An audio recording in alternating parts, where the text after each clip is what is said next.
Welcome into another edition of DNVR Rams Live, presented by our friends at Branded Bills. Head to brandedbills.com. Use that code BBDNVR for 15% off of your first order. Hope everybody has had a nice start to their week. We've gotten a little wonky in terms of the schedule of late, and I'm hoping that we can stabilize it here starting next week. The plan is to start going Monday and Friday.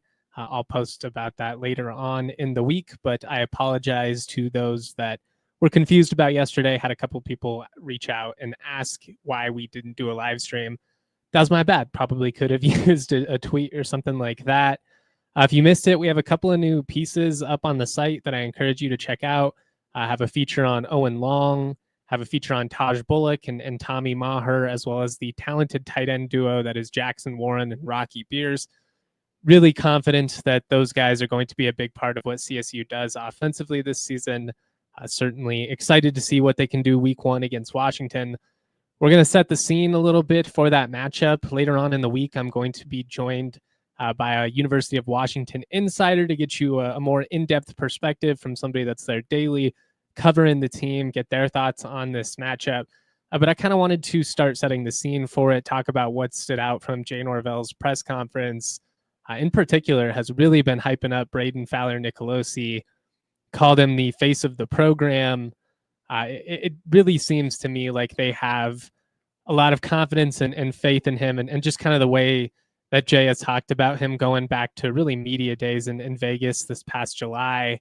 It's reminded me of the tone that he used to have when he would talk about Torrey Horton, or early on in his tenure when he would look back at his time in Nevada and talk about, Carson Strong and Romeo Dubs and just some of those guys who have been the staples of his teams over the years. I'm excited for this weekend. It stinks a little bit that it's a 9 p.m. Mountain Time kickoff, other than I guess it means we get to watch the rest of the slate, and it's a pretty fun one this weekend. You got Ohio State and Texas, Bama, Florida State. I'm looking forward to a lot of those, and it's going to be fun. If you are looking for a great spot to watch college football this weekend, come on down to the DNVR bar. We'll have a watch party for the CSU game. Again, kickoffs at 9 p.m. Mountain Time. The game sound will be on for the matchup. There'll be prizes and giveaways. It's a lot of fun when we're able to get the bar packed with green and gold. We've had some great turnouts in the past. I had some fun events with the Alumni Association as well. So I encourage you, if you're looking for a place to watch the game, come on down to the DNVR bar. The food's great. The drinks are cold. It's a great little spot, and it's a great way to support DNVR. It's tough down there right now with some of the Colfax construction. Certainly been tough on a lot of local businesses in the area. We could use the support, and I encourage you to go down there and check it out. Let's just get into it, I guess. Let's talk about what stood out from Jay Norvell's press conference. I'm going to play some clips from you as well. Yesterday, he said this is as enjoyable of a training camp as he's had. He really has seemed like he's been in a good mood over the last couple of weeks, hyped up the mindset and the effort, kind of talked about how the mentality across the board is that of somebody who's completely bought in and willing to go the extra mile. And if you're acting selfish or, acting out, essentially, that it's now more of a unique instance, which is always great to hear. It sounds like the locker room is in a really healthy place. And I think that's one of the big benefits of continuity. And, we've talked a million times about how last year can't be the ceiling, it needs to be the floor and you need to build off of it. And I feel that's true. Later on in the show, we're going to get set 5 goals that, we can kind of lay out as realistic barometers for a successful season. But I am pretty intrigued by this team. I think they've got talent on both sides of the ball. I think it's a mature group of kids. I think they've all come off really humble. And I've been impressed with what I've seen throughout camp as well. Obviously, we'll see, if all of the confidence is just wordplay or, coaches, hyping up their team. But it really has felt, to me at least, like there's been a little bit of a different tone on both sides of the ball. It just kind of feels like there's a confidence, especially going into this matchup with Washington. You hear things like, their field's 100 yards. It's not just Norvell, really trying to like temper expectations by, bringing up how incredibly, talented the other team is. Like, I think there really is a belief inside that building that this team can make some noise this year. Again, we'll see how it all plays out. The history says, we're going to feel like Charlie Brown trying to kick the football. But, if you've watched the show by now, you get it. I'm just more of an optimist. Let's play this clip here of Jay Norvell kind of setting the scene for Washington, but also kind of giving the vibe that I'm talking about here. There's a confidence to him that I just haven't really heard from him in the past couple of years when they were going into these types of games. But here's Jay Norvell on starting the season, going to a place like Washington. No, it's always fun when you play a good football team and a team from another conference. We're going. Like I said, I think I said it last week. I'm a Midwest kid, right? I grew up in my basement in December watching the Rose Bowl and dreaming about going to California and all that stuff.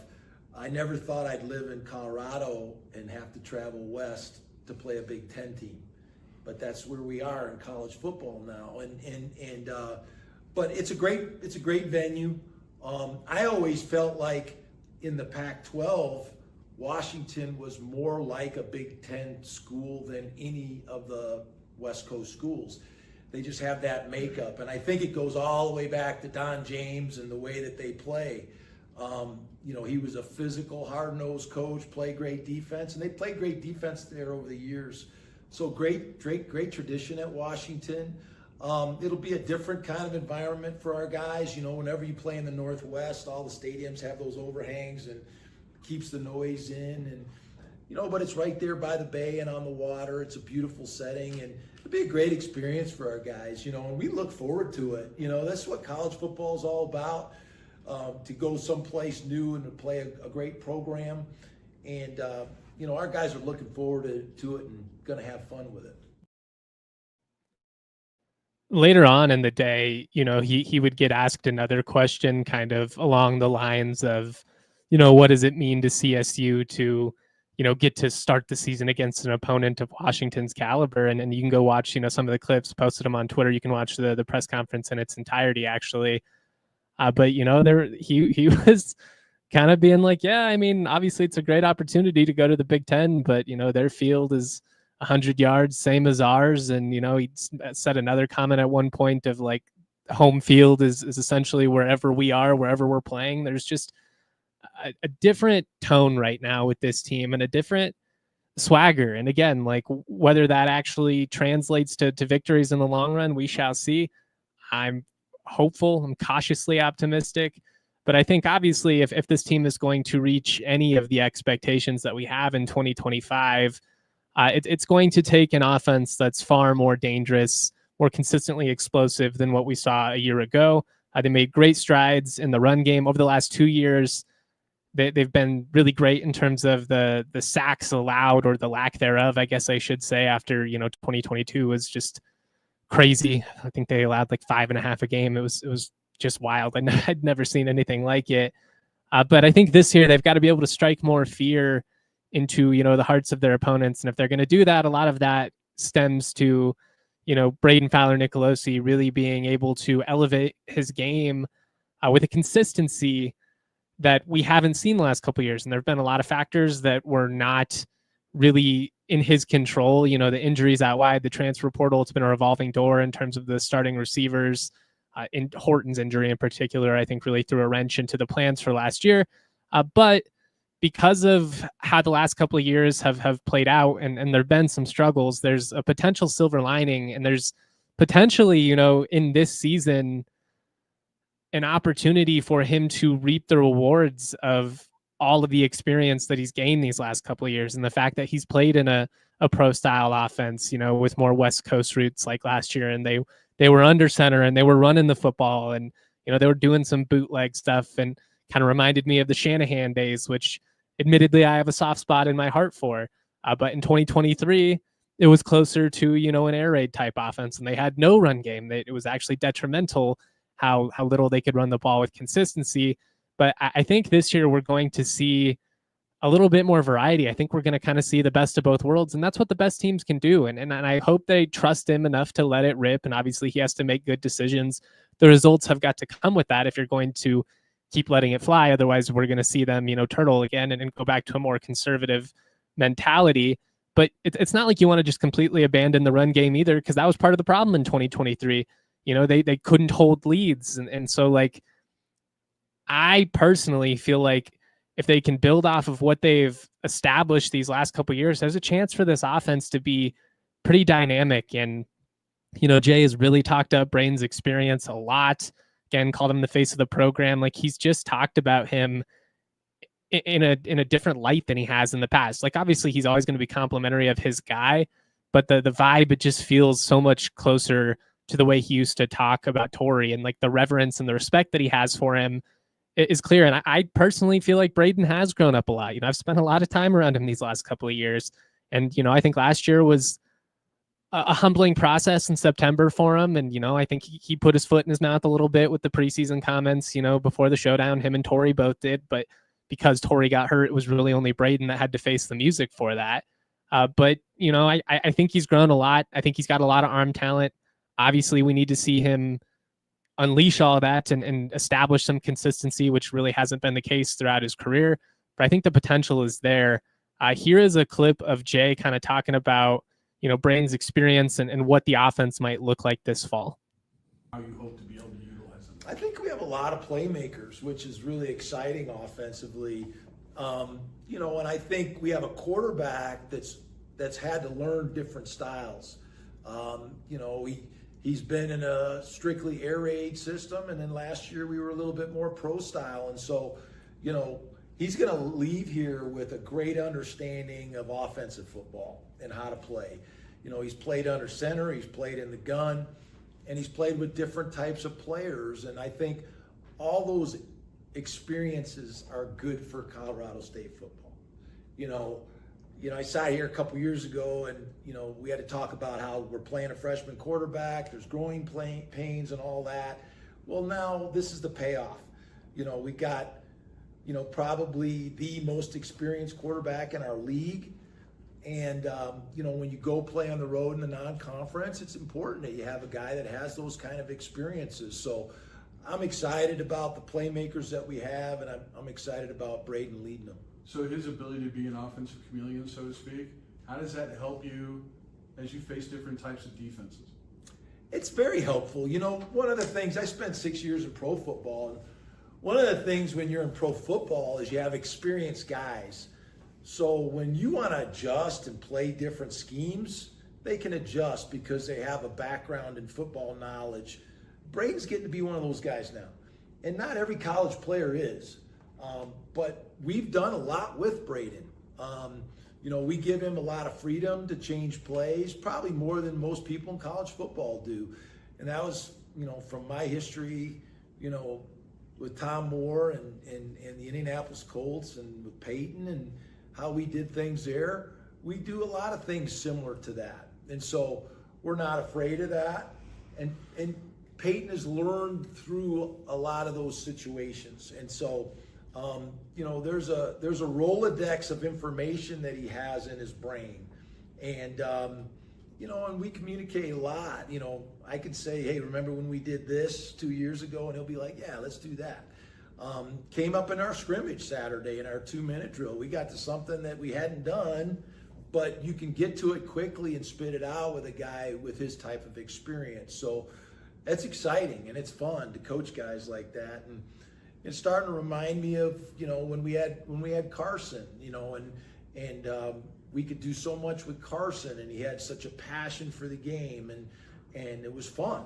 It was fun to call it with Carson. And Carson's here now with Brayden, and I think Carson's influence and insight has really helped him settle down and really take advantage of the opportunities he has. Yeah. All right, a Freudian slip at one point in there referring to Brayden as Peyton, but again, like that kind of speaks to the reverence that I think the staff has for Brayden right now. They've got a lot of confidence in him, and he's always had the athletic ability. He's always had a big arm. It's just been a matter of finding some consistency. So much love to everybody in the Toyota chat. I really appreciate it. I love to see the engagement and a lot of people in here commenting. It's always fun when we get it popping in there. So much love to all you guys. Hang on with me. We're going to keep talking about all this. Again, we're going to get into some goals that I have kind of laid out to establish a realistic barometer for whether this season is successful or not. I'll give a couple more thoughts on what we just heard from Jay. Let's take a quick breather. Let's shout out a couple of our partners. I'm so amped for the NFL season to be here. This is easily the most excited I've been in over a decade. You can see on my home set here, a lot of Broncos representation. My family's had tickets for 50 plus years at this point. It's something that's always meant a lot to the Michael family. But I know getting tickets can be a massive pain in the ass, just from the times that I've tried to get tickets from my friends. Not all the time am I able to just get somebody in the section to sell to me. And then, when you use all those apps, most apps, I should say, it can just be such a headache. You think you're going to pay one thing, and then all of a sudden you get hit with a bunch of surprise fees. Nothing infuriates me more than that. Our friends at Game Time, they've hacked the process for unlocking amazing tickets and experiences in just a few taps. It's incredibly easy to use. The Game Time guarantee means you can trust you're going to get 100% authentic tickets on time and at the best price. Plus, fees are always included, so you can see what you pay. I've used Game Time a bunch for the Nuggets, for the Avs, but I would highly recommend it for the Broncos this season. I know they have NFL tickets as low as $100. Take the guesswork out of buying NFL tickets with Game Time. Download the Game Time app, create an account, use that code DNVR for $20 off your first purchase. Terms to apply. Again, create an account and redeem that code at DNVR for $20 off. Tap, ticket, go. Download the Game Time app today. Coors Light encourages you to never lose your chill. It's football season, y'all. And if you've followed my writing over the years, if you've listened to the show, one thing that I am a big proponent of, it's trying to appreciate the good things in life, because life, for the most part, is a lot of headache. It's a lot of frustration that only gets exasperated as a sports fan, but you got to find ways to deal with it. Getting worked up is never, or I guess I shouldn't say never, but it's rarely going to help anything. Maybe you can find a rare example here or there. I've learned, the little things, getting out, doing some yard work, trying to, pop off and do some push-ups and squats and just easy stuff like that around the house. I'm thinking about introducing, like a DNVR Rams fitness challenge type thing, or I don't know, something where we all commit to doing a certain amount of things per week or something like that. It's easier to do it when you're together. But, then once I'm chilling, after I've earned it, love to kick back, crack open a nice cold Coors Light when the mountains turn blue. Cold as the Rockies, Coors Light is cold lagered, cold filtered, and cold packaged for a smooth finish. Make the most out of the times you choose to chill. Choose Coors Light. Get Coors Light delivered straight to your door. Visit CoorsLight.com/DNVR. Celebrate responsibly. Coors Brewing Company, Golden, Colorado. All right, y'all. Again, I'm not trying to be too repetitive here, but I really just feel like Jay is displaying a different level of confidence in this offense. I think he's spot on about the playmakers they have. I mean, this is easily the deepest they've been. This is the biggest and most athletic I think the roster has been across the board. And because of that, you really want to see CSU come out swinging a little bit. You're 19.5 point underdogs or whatever it is. It's going to be different depending on what book you look at, but you're going to be 3-score underdogs basically across the board here. Nobody expects you to win, but weird stuff happens in college football, especially late night. We're going into the Pac-12. We got to embrace that mantra, that way of life. Pac-12 after dark. We basically had it in the Mountain West anyways, just didn't get all the love on social media in the same way. But weird stuff can happen and you never know. I like the potential of a hungry CSU team going in there and maybe catching a Washington team off guard who's looking ahead a little bit, who has to sit around all day. The legs get a little bit tight. Maybe you're just not quite as locked in as you would be early in the game. And, a little mistake here, a little mistake there. Now all of a sudden CSU gets some momentum. You get some confidence going. Like, we've seen that recipe a million times in college football. And based on what I've seen in camp, I don't think you can go in with the same type of timidness that you approached the Texas matchup with last year. I understood it to an extent. But I think that's a mentality that's hard to snap out of. And I think we kind of felt a malaise in some of those preceding matchups, UNC, UTEP, and obviously CU was a disaster. Really felt like they found an identity in Corvallis. Frustrating that they blew that game. Very, reminiscent of the last couple years, like a couple steps forward, one step back with this team. But I want to see them put some faith in BFN, let them rip.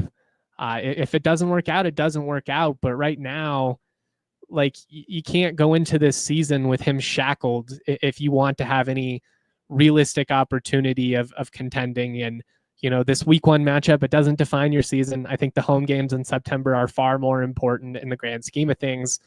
But my God, what a bang that would be to start off the year, with a big win. Obviously, that'd be incredible. But even a really strong showing, again, like what we talked about last week when CSU went down to Tuscaloosa and they found some confidence with the way they were able to hang against the number 1 team in the country. Washington's not number 1, but this is a team that's got a lot of talent. We're going to play a clip here of Jay Norvell kind of talking about some of the offensive standouts. Again, we'll go more in depth in terms of the Washington side of things on Friday's show. We're going to get a guy from the Locked On Huskies podcast, and I think it's going to be a lot of fun. But here's Jay Norvell yesterday kind of talking about a strong running game and who kind of stands out for this Washington team offensively. We're excited to head to Washington and play a Big Ten football team on the road. Really solid, quality team, well coached. It's the second year there for Jetfish. They got talented players. Offensively, you get 3 really good players. Their running back, number 1, Coleman, is an excellent back. Strong, powerful, good vision. Probably their best player on their team. Their quarterback's a young guy, very talented. Couple starts last year, played in every game, played in the bowl game. He's a guy that we're going to have to do a good job of keeping track of. Boston, their receiver, number 12, big tall kid that can really run. They kind of look for him in critical situations. He's a big target. We're going to have to know where he is on every snap and do a good job on him. Defensively, Ryan Walters is their new coordinator. Coming from Purdue, I coached with Ryan when I was at Oklahoma. I've known him a long time. Excellent coach. Really a high-pressure defense, and they play some unusual schemes, a lot of bear at Purdue. We'll see if that carries over to this year, but really a unique defensive style. We're going to have to do a really good job of handling that up front. And also, Brayden's going to have to do a really good job of handling their defensive pressure. I think that's a good way to kind of segue here into some final thoughts before we lay out those goals, for the regular season or targets, whatever you want to call it. We do have some great comments, I feel like, in the Toyota chat that I have not gotten to yet. Josh, way earlier in the show, said these tight ends are going to be our biggest key against Washington. Mentioned how their linebackers and nickel are only listed about 5'11", 6 foot. Rocky Beers 6'5", Jackson Warren more like 6'8". That's a mismatch in terms of size. I think that's something you try and lean into. We've got a couple people shouting out that Caesar app at the DNVR bar, which you love to see. Joey says Justin's hat is back on. Must be week 1. Let's go. College football is here. Shout out to our presenting sponsor as well, Branded Bills, for hooking me up with this awesome CSU hat. 6'4" corners on both sides. How do I imagine Jay Norvell attacks them? Josh wants to know in the Toyota chat. I asked Norvell about this and whether that's something that maybe makes you hesitant or has you change your approach. And he said, not really. Again, it sounds like there's a different level of confidence. I don't know if he would have said the same answer when asked about that matchup against Texas this past year. But I think one of the ways you attack length is trying to get the corners off balance. I think, using crossers and slants and stuff like that is a good way to combat that. And then, once you get them leaning in, then you try and, beat them over the top and stuff like that. Then you wear them down with the run game. And, somebody in the Toyota chat says, and then you bring in Taj Bullock and the Wildcat in the red zone. And there's a lot of possibility with what this offense can look like. And then there's a lot of different ways they're going to be able to attack people just based on the depth that they have at running back, out at tight end, and even the receivers. You don't have a Torrey Horton in terms of, NFL caliber projected receiver right now. We'll see in a couple of years as a couple of these guys mature. But, Tommy Maher has been great. I've loved what I've seen from Tay Lanier. Needs to be a little bit more consistent. I mentioned that. I think Armani Winfield's made some plays.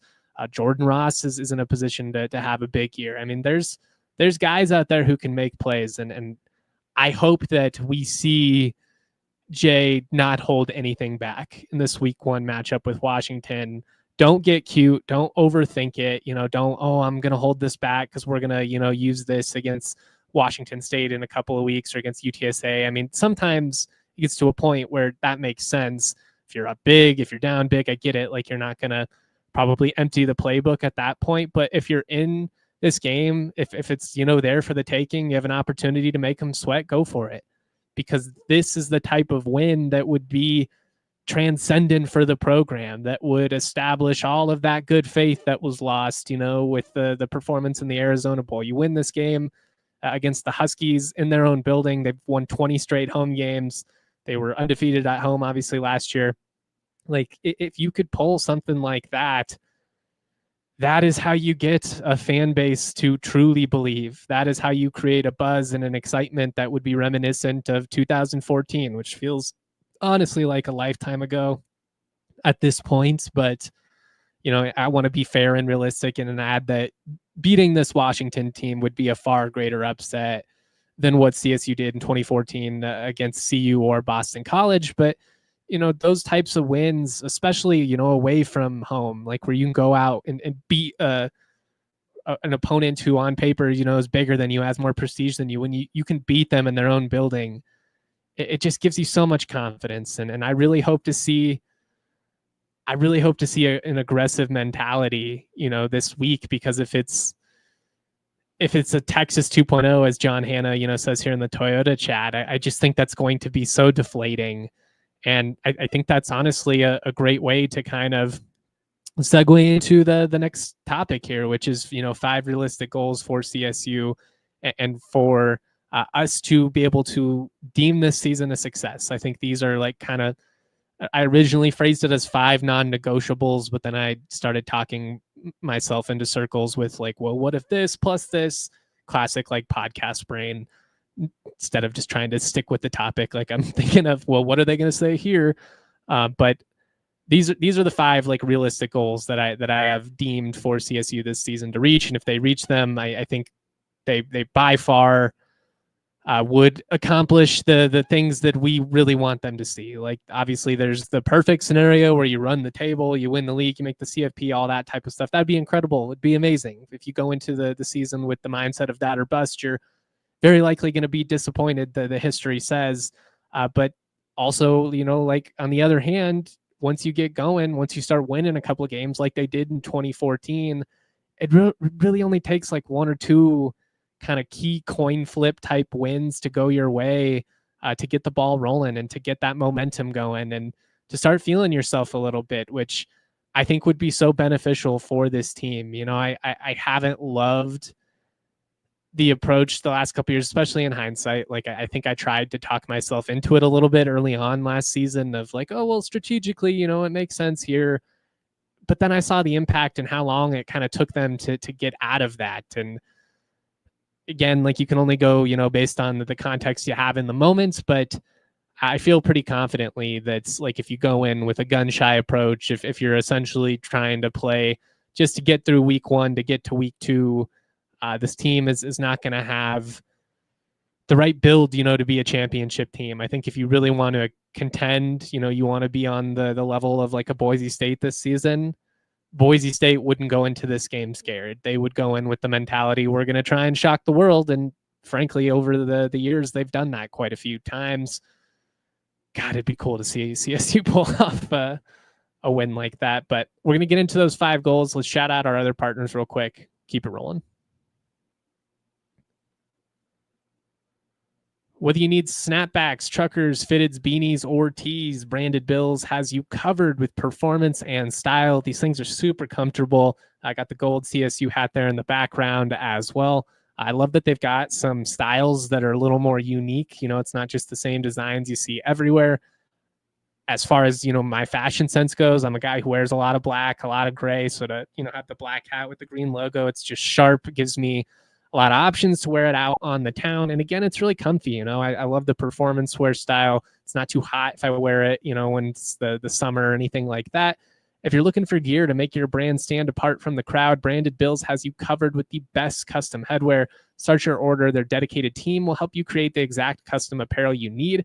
They've got a partnership with CSU. Go Rams as part of their campus collection. Head to brandedbills.com. Use that code BBDNVR for 15% off your first order. Again, use that code BBDNVR for 15% off your first order. Supporting our partners is a great way to support this show. Trucks have always been a part of Toyota's DNA. For generations, Toyota's built durable legends destined for greatness and perfect for Colorado. Whether you're conquering off-road trails or whether you're hauling the weight of the world, there's a Toyota truck that's just right for you. Check out the Tacoma. Check out the Land Cruiser. You really can't go wrong with any of their selection. They've got 17 models with available all-wheel drive or four-wheel drive like the Epic 4Runner. Toyota also currently offers more low and zero emission vehicles combined than any other automaker to give customers numerous choices to reduce their carbon footprint. They've got 16 hybrid vehicles to choose from. Again, check out the Tundra i4 Max hybrid truck, Toyota SUVs. They take command on the road and on the trail. You know, you get good gas mileage, but you have that capability of, you know, going up into the mountains, going skiing, stuff like that. Toyota is a proud partner of CSU Athletics and the official vehicle of DNVR. Toyota. Let's go places. Cool. All right, I already kind of laid out what this one is going to be, but you've got to start strong. You know, one of the goals, I think, for CSU this year, if they're going to be a real contender, if they're going to be the type of team that, you know, exceeds the expectations of the more cynical folks, the type of team that, you know, builds off of what they did last year, you've got to have a strong start. I think the sluggish Septembers have been such momentum killers for the team and their goals, but also just for like killing the excitement and good will that you may establish, you know, with the fan base. And the Broncos have honestly had a similar issue. They've only won one week game and one week one game in the last 6 years. And there was a stretch for like 15 years where it felt like the Broncos were always going to win week one and week two, especially if they were at home. But I think digging yourself in these holes that you have to climb out of, it's just not it's not a good way to put yourself in contention. And I think the beginning of the schedule is manageable. Yes, it's challenging, and you're going to be playing some quality teams here. Washington State, UTSA, you're not playing slouches. You know, it's not Northern Illinois, or that's not even a great example because they've been pretty competitive, but you know what I mean? You know, it's not some random team from Conference USA or something like that coming to town. But like, these are the types of games you have to have success in if you expect to be on the level of a contender. You know, like, you've got 7 home games. 3 of your first 4 games on the schedule are at Campus Stadium.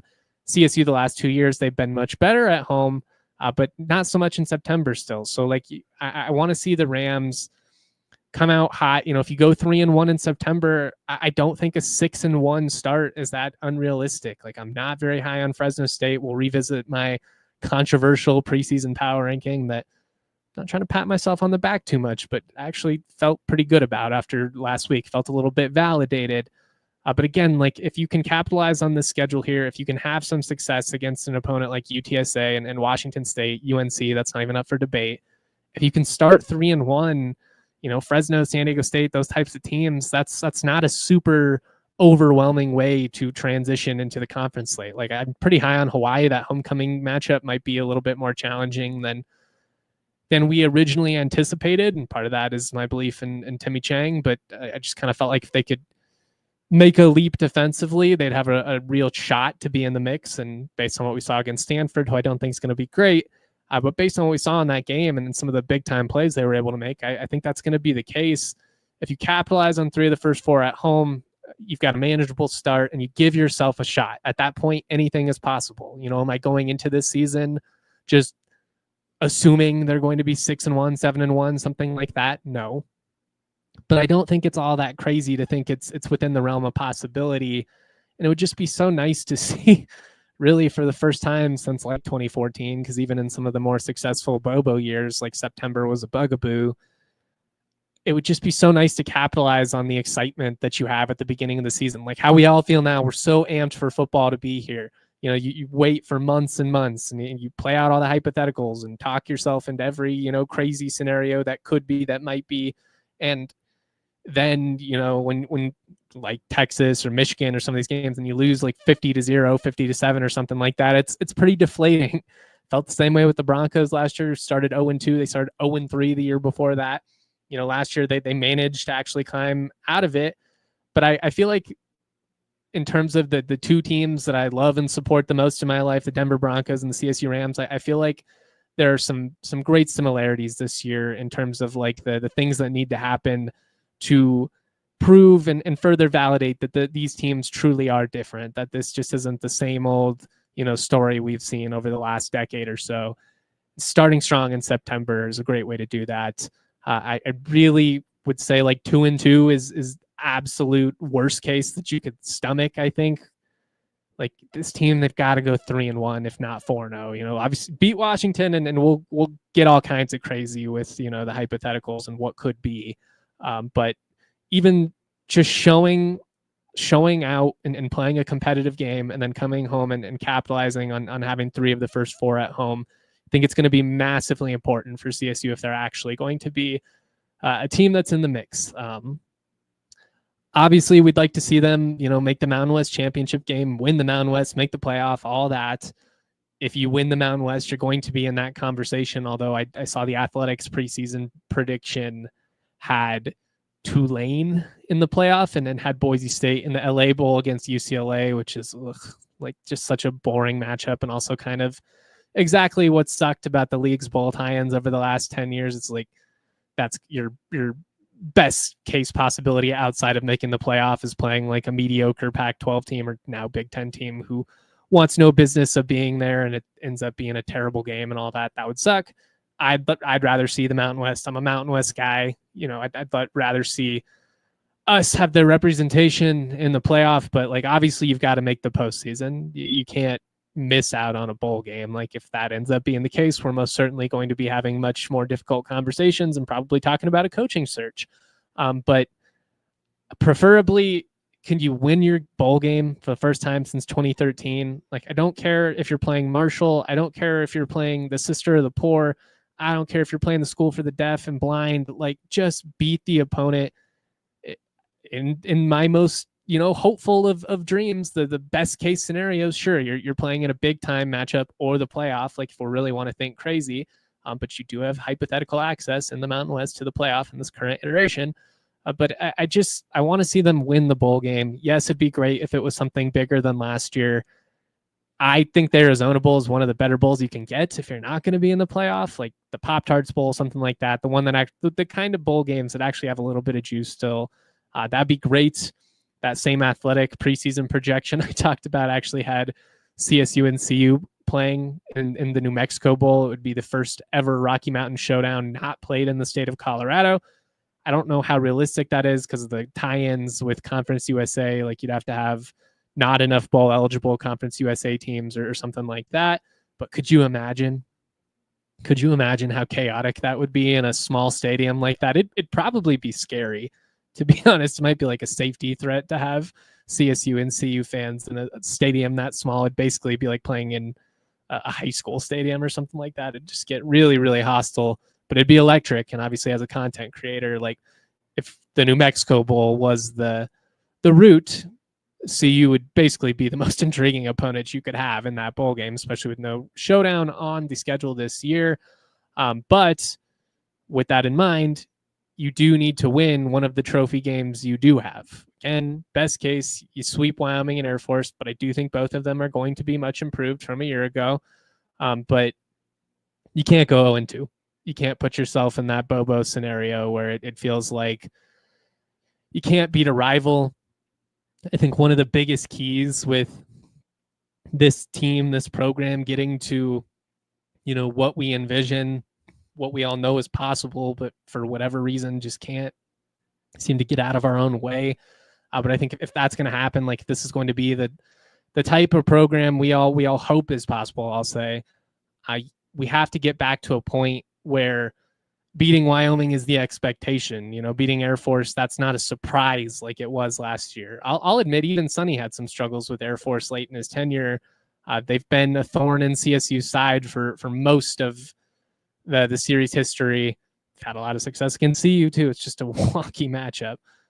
But like if you're gonna be the type of team we want, it has to get to a point to where it's like, yeah, I mean, we've beaten Wyoming 4 out of the last 5, beaten Air Force 3 out of the last 4. Why wouldn't we have some confidence going into the matchup instead of how it's been really for the last decade, where it's just been like holding your breath going into any of those types of games? That's got to change.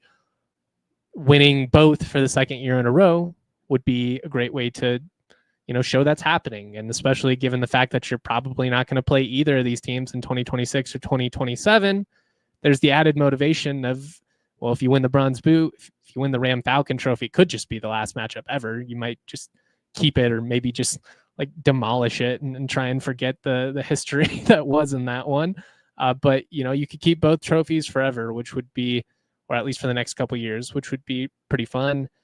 You've got 7 home games. You've got to win at least 5 of them. Again, ideally, it's more like 6 or 7. But, you look at that home slate, UNLV, we'll see. I'm not as high on them as everybody else, but they're going to have some athleticism. They'll have some talent. Hawaii, I think, is better than – Hawaii is like where I would put Fresno compared to how most people had them in the preseason. Like I was all in on Hawaii. Everybody else had a weird confidence in Fresno. I get it. They're always just tough. And I think that'll be the case this year. I just wonder if it's going to be one of those that's a bit of a slow burn. I thought they made a good hire, but they've just lost so much at the skill positions the last couple of years that I thought it was going to be kind of an uphill battle. But, like you've got Air Force at home. That in Washington State are probably your toughest 2 home games. Like if you had to put a knife to my back and just pick 2, have a lot of respect for UTSA, but they've been better in the Alamo Bowl or the Alamo Dome than they've been out on the road the last couple of years. Can you have a winning record both at home and away from canvas? Like, can you beat New Mexico and San Diego State on the road, steal one of Boise, Wyoming, or Washington? And if you do that and win all your home games, you're looking at like a 9-3, 10-2 type season. That'd be awesome. You'd be right there in the mix, probably with a chance to play for a Mountain West championship. It's hard for me to just say this is the number you need to get to, because I think there's a lot of context that goes into that. We got to see like injuries and all that. How does this play out? But like you can't take a step back from last year. And if anything, I think you've got to earn some style points on both sides of the ball. But I think they're going to be pretty aggressive defensively, so we'll see that. Offensively, though, can you average 27.5 plus points per game? Like, it'd be great to see it closer to 30, but we haven't seen that yet at CSU.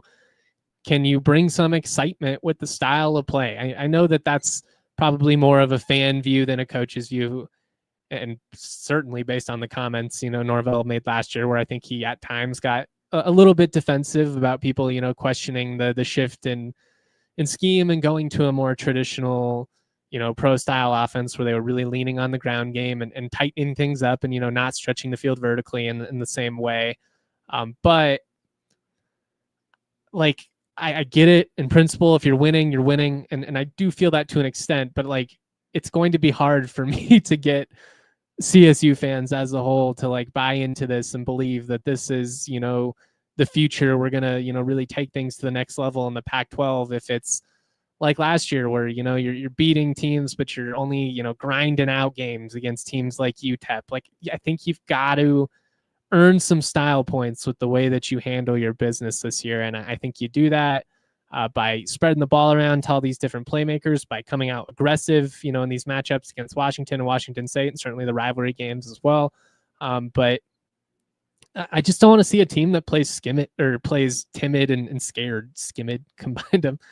Yeah, I don't want to see a CSU team look like, they're playing not to lose. I want to see a CSU team come out with the confidence and swagger that says, like, fuck you. I don't care who you are. were the CSU Rams, the type of stuff we would see back in the day from Bradley Van Pelt. I think the type of swagger you saw with guys like Rashard Higgins and D Hart, like that comment. I don't remember if it was before Boston College or after. I think it was leading up to Boston College. It was like, excuse me, sir, like they have to play the CSU Rams for so long now. It's been this, oh, I just hope to see them do something, anything, please God, just let us get out of this misery. And I get that they haven't done everything we'd like to see them do in the last couple of years, but there's been tangible growth. I was talking about this with Kyle Bell when he was up in Fort Collins for the scrimmage, a couple of weeks back. Like there's been significant improvement from year to year. It almost never happens as fast as the fans would like. No, that can't be the end goal. Like I know I sound like a broken record at this point, but I want to have the type of fun season that's kind of been eluding the fan base for a decade now, basically since McElwain left. It started like early in the Bobo process where you lose some dumb games that you should have won against Minnesota and against CU and Denver, where you lose by a field goal in overtime in a game you missed 3 field goals and had one blocked in OT. Like the type of stepping on a rake and hitting yourself and then the face type games that just added up and then beat us up and wore us down. And that only got worse in the Adazio era. I firmly believe he's the worst hire in Mountain West history. There's been a couple of train wrecks over the years. So like you could probably throw out a couple of other comparable ones, but it wasn't hire that never made sense from the start. It was a train wreck throughout, just gave you nothing to feel good about other than Trey winning the Mackey, I guess. But I believe in continuity. I do think at the core of team building, of establishing a consistent program, continuity is one of the most undervalued factors in all of this. And I think some of that has to do with kind of the Madden mindset that a lot of college football fans and just football fans as a whole have now, like, oh, I can just flip this team overnight. It's like, oh, that's great. You can do that on the video game, but that's not how that works in real life. You got to recruit, you've got to develop in the trenches, and you've got to basically like fill one gap at a time. Like it's nice to just say, oh, we're going to sign 80 transfers and they're all going to be stars and they're all going to hit. But the reality is, a lot of these guys are in the portal for a reason. That's not to say you can't find good ones. I think there's a couple on the team this year that are going to play huge roles for CSU. Jaquez Evans, I think, is not only a terrific and talented player, I think he's a leader. And we heard a lot of comments from Norvell about stuff like that. And I think, the presence that him and Jacob Ellis and some of these guys are going to have on some of the younger guys, it's huge. But I just want to see the Rams come out with some swagger, create some excitement, come out swinging. Kevin says, would love to see some of the trickery we saw in the 2023 showdown, come out swinging. I'd love to see stuff like that as well. Get creative in this. Again, like don't hold anything back. There's only 12 games in a college football season. They're going to get film on you eventually. Don't overthink it, which, as supportive of the program as I have been over the last couple of years, and while I genuinely do believe in what Norvell has been building towards here, I think there have been a couple of instances of him maybe overthinking things and making things a little bit too complicated. And I think we saw instances of that last year before they kindly found a rhythm and it clicked, eventually. And credit Brayden for being able to adjust on the fly. I mean, they were coming into the year anticipating running more of an air raid offense based on everything we saw in practice, unless they just weren't practicing what they always intended to run, which I guess is possible, but would make no sense to me. I just want to see this team, establish some confidence and get the fans feeling themselves a little bit, which just hasn't been the case for a while now. I was feeling myself a little bit this past weekend watching the Mountain West. I mean, it's week 0. I'm not going to do a victory lap and act like it's all concluded or anything like that, because I really do feel like UNLV was exactly what I anticipated coming into the year, which is a team that has some great athletes. In particular, Jet Thomas in the backfield is a stud. He had a play where he broke like a 70-yard touchdown. It was just horrific tackling, like against any competent defense. That's not going to be a 70-yard touchdown. But he was a beast. Expected some inconsistencies with the passing offense. That certainly appears to be the case. Both quarterbacks are athletic. They can run the ball, and they leaned on that with some success. But my question marks of what is this passing offense going to look like? You lost your best pass catchers on top of having, new QBs. Like, what's the chemistry going to be like? What's that going to look like? I think all of that was spot on. The receivers weren't getting open. That didn't help the cause either. But I think this is a team that's going to take some time to figure it out. I think they're going to be competitive. Wouldn't shock me at all if they won, 7-8 games, something like that. I just don't think they're a contender. And I think a lot of people were drinking the Kool-Aid prematurely and had a lot of assumptions that they were just going to be able to maintain what was happening under Odom, despite the fact that it was just so much turnover. It's just really hard to do. We'll see, what happens this weekend. They're at Sam Houston, still like 10-point favorites. So, still getting some respect. But like, for all the shit that I took for saying that UNLV wasn't a contender and putting them 6, behind teams like Hawaii and Air Force on my power ranking this past weekend, sure seemed like I had a pretty accurate read on them. So we'll see, again, maybe they get it going here these next couple weeks. They'll be fast risers and I'll firmly, admit I was wrong if we see that, be the case in the long run. Again, it's week 0. Like, I don't think you can, just be like, all right, it's decided now. We haven't even seen everybody in the league play yet. But I mean, Idaho State moved the ball on them all game long and had their quarterback not thrown 2 just boneheaded interceptions. One of them, they're like in the 5-yard line. I don't know why you didn't just run the ball. They run the ball consistency. I mean, if Idaho State doesn't throw some really dumb picks, I think objectively they should have won the game. I think they were consistently the better team for a lot of that matchup. Credit UNLV for pulling it out. Sometimes you've got to win games when it's ugly, when you don't have your best and you find a way to steal one. And then, you look back on it later on in the year when you're a 7-8 win team. And it's like, thank God we were able to figure that one out, but not super confidence inspiring. I'll say that. Good for Hawaii. I've been very pro Hawaii on this podcast basically the entire time I've hosted. They're just a fun college football brand. I like Timmy Chang a lot. I've gotten to talk to him at media days a couple of times. He's really easy to root for. I think the former, hero hometown kid, started and set all these records, being the head coach and resurrecting the program's a really cool storyline that I'm rooting for. But I felt like there was realistic reason to be excited for them. I thought what Micah Alejado showed last year in small stretches was encouraging. Certainly gutted out against Stanford. And the dude was hobbled out there, but he's still running. I mean, showed his toughness, made some big throws. Credit the Hawaii defense for stepping up and, getting some big turnovers in key spots. I think that's a team that's going to be frisky. They got to prove that they can have some success away from home, which is really what's going to dictate, if they can get to that next level or not. But put some respect on Hawaii's name, especially after that showing. Fresno looked rough. Offensively, they were a mess. They couldn't move the ball. They didn't lay down either. And again, I think Fresno's always going to be tough. I think especially, hiring a defensive-minded coach who's rooted, at North Dakota State, that's such a perfect Fresno hire. And I wouldn't surprise me if 2-3 years from now, they've got that thing rolling again.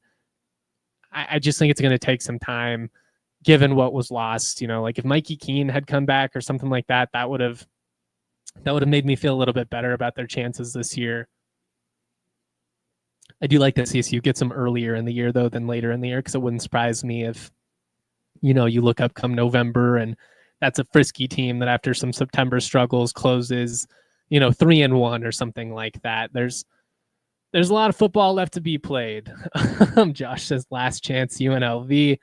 I'd love to see the dynamic in that locker room and what that's like. Ben says UNLV is going to fall flat with their 2 QB system. Well, the old saying from John Madden, if you have 2 quarterbacks, you actually have none. I don't know if that's always the case. Sometimes you truly do have 2 great options. But even so, you've got to be able to establish it. And that's not the case at UNLV. They've got 2 guys who are good athletes, but flawed passers, and have shown that over a fairly large sample size the last couple of years. Again, that's not to say that you can't add quality players through the portal. But I think people see, 20 plus, former Power 4 players. SEC ties, Dan Mullen. It's got to hit. There's just no way it's not going to work. And it's really? Because every other program we've seen, basically outside of Ole Miss, who still has a ton of success through the high school ranks, has to be built and developed, especially in the trenches. You can go out and sign a big back in the portal or a playmaker at receiver, fill a gap like that. But football is won in the trenches. And the trenches are built through the high school ranks and development. I mean, even, you look at CU, who like leans on the portal and has had a lot of success and has brought in some great athletes that way. The best player, the anchor of their trenches, is still Jordan Seaton, the left tackle they signed out of high school and developed, and he's still going to be their best player on offense this year. I just don't think you can flip a program like that overnight in the real world, at least consistently. Yes, there are fluke examples here or there. I get that. That's just kind of where I stand on it all. And that's kind of why I have, optimism for CSU, is they do have that continuity. And I said it last week, but I truly do feel like what's best for this program in the long run is if things do work out with Norvell and they take things to the next level this year and, make a championship game, win a championship, something like that, kick that door down in a way that we haven't seen happen in a long time, over 2+ decades, as far as Mountain West Championship goes. But I think the league is going to be fun this year. I think there's going to be parity. I do think Boise is still clear-cut the best team in the league. Losing Gianti was tough, and I'm not quite as high on Madsen as others seem to be, but I also think he probably played better than I give him credit for at times, just being fair to him. But I think the Rams should be right there. Like I had them second on my power rankings for a reason last week. We're not going to do a new one this week. Just because I want to see every team play. Like I saw some people say, oh, we should move Fresno back now or move UNLV even further back. I mean, there's a chance they come out on Friday night and just dominate against Sam Houston. I like that there's a lot of Thursday and Friday action.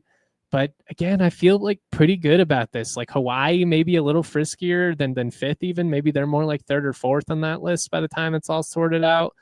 Maybe Fresno's, a little bit lower. I do think Wyoming is going to be a better team than a lot of CSU fans are giving them credit for. I think they'll be much improved on both sides of the ball. But I felt pretty good about that initial power ranking. We'll see what happens. Fun slate this weekend. Boise State at South Florida on Thursday afternoon. I guess if you're in the Mountain time zone, 3:30 p.m. Mountain, which for me, somebody who works at home, that's great. I'll just put it up while I'm getting some writing done. Annoying for the fans though. I get that most people aren't going to be able to watch it because they're going to be at work in their offices. They don't have the freedom that I do in that sense. But I'm really excited for that game. One of the premier G5 matchups of the year. Wyoming also at Akron. Interested to see what that offense looks like. Can Caden Anderson find some consistency? My friends in Laramie have really talked up that receiving core. We'll see. I'll kind of believe it when I see it at this point. But John Michael Gillenborg, their tight end's a stud. And he's going to have a big year as long as he stays healthy. San Diego State hosts Stony Brook Thursday night. Whoop-de-doo. I guess I'm curious to see what Denegal looks like under center. Can he throw the ball? It's funny that there's like 3 quarterbacks in the league this year where you have a legitimate question of, can they just complete forward passes with any form of consistency?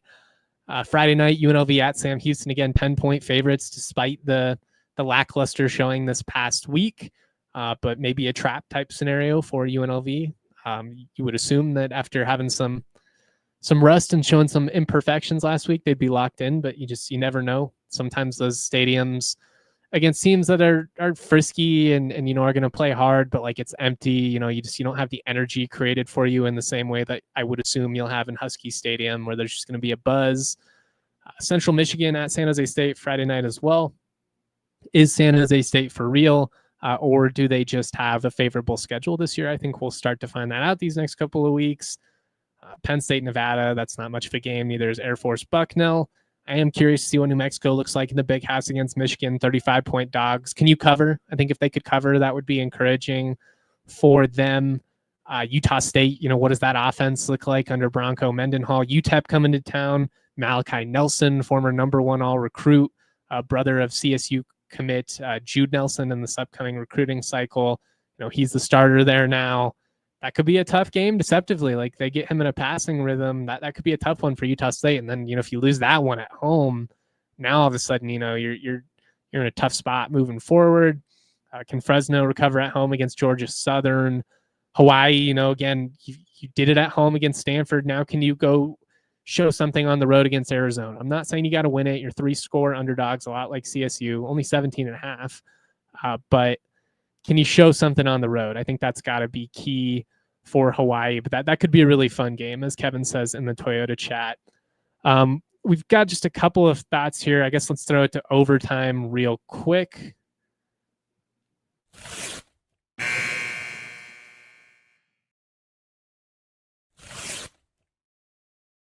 I'm not going to do like a pick 'em for every single game of the slate. Maybe we'll do it in the conference slate and we can track it. I just think there's too much unknown at this point, and I don't want to be giving out betting advice that I don't really like feel confident about. If you're asking me what I'd be intrigued by this week in terms of the Mountain West picks, I mean, I'm not super high on Nevada, but 44 points is just a lot. Maybe Penn State lets off the gas, or maybe they beat them by 70 because they won the style points. We'll see. I think Hawaii could potentially cover that 17.5. I like CSU to cover, to be honest. I think they'll be in the matchup, which was not the case for the last couple of years. We shall see. Josh says if Nevada doesn't get shut out in Happy Valley, they can move into the top half of the power rankings.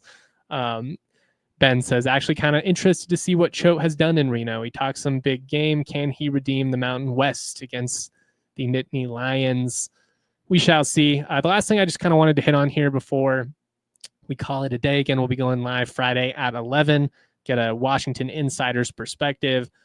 Just wrapping up with what's happening in Agland. CSU soccer 3-0 to begin the year after going undefeated out in Florida.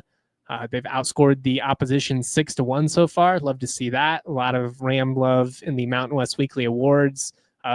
Senior forward Olivia Fout was named the Offensive Player of the Week. Goaltender Gray Wilson was named the Defensive Player of the Week. If you missed it, Fout led the Rams with 2 goals and 1 assist in this most recent road trip to Florida. She is the only player in program history, nice note from CSU here, to score in 3 consecutive matches, and she's now done that twice in her career. Probably going to be viewed as the greatest player in program history by the time it's all said and done. CSU Volleyball kicks off the season this week. We were fortunate to have Emily Cohen on the show a couple weeks back. Would love to have her on again down the line. They start the year. They host Colgate Friday, and then Washington Saturday. That's at 6. So you could actually go to Moby, see potentially CSU beat Washington in volleyball, only to come home and potentially see them make some noise in football. We'll see. I'm not trying to get too greedy here, but that would be hilarious if CSU in the new Pac-12 went 2-0 against the mighty Big Ten in football and volleyball. And then lastly, we didn't have a chance to talk about it last week, but the Pac-12 has added Dallas Baptist as a baseball-only member. They've made the NCAA tournament every year since 2014. Very similar mentality to adding Gonzaga. Like, we're just trying to add the best possible assets that are remaining in the western half of the U.S. I like adding Dallas Baptist for the Pac-12 in baseball more than the Mountain West, for instance, adding UC Davis in all sports except football, which would be really the only sport you would want them in. It'd be like adding Gonzaga in all sports except for basketball. Like, who does that benefit, I guess, would be my question. Finally, rooting for Adam Prentice to make the 53-man roster in Denver.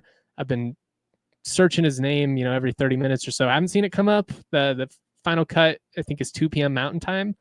So we'll see what happens there. Shout out to Bear Creek. I'm a Bear Creek alum. Go remind Lakewood this week. Who runs Western Lakewood? Neither of those programs is the answer. Much love, y'all. Thank you for tuning in today. Shout out to our super producer, Kale, making everything run so smoothly. I appreciate everybody in the chat for rocking with us today. Again, thank you for listening to the DNVR Rams podcast presented by Branded Bills. Head to brandedbills.com. Use that code BBDNVR for 15% off of your first order. Much love, y'all. Always proud to be. Peace. We all silly like the mayor.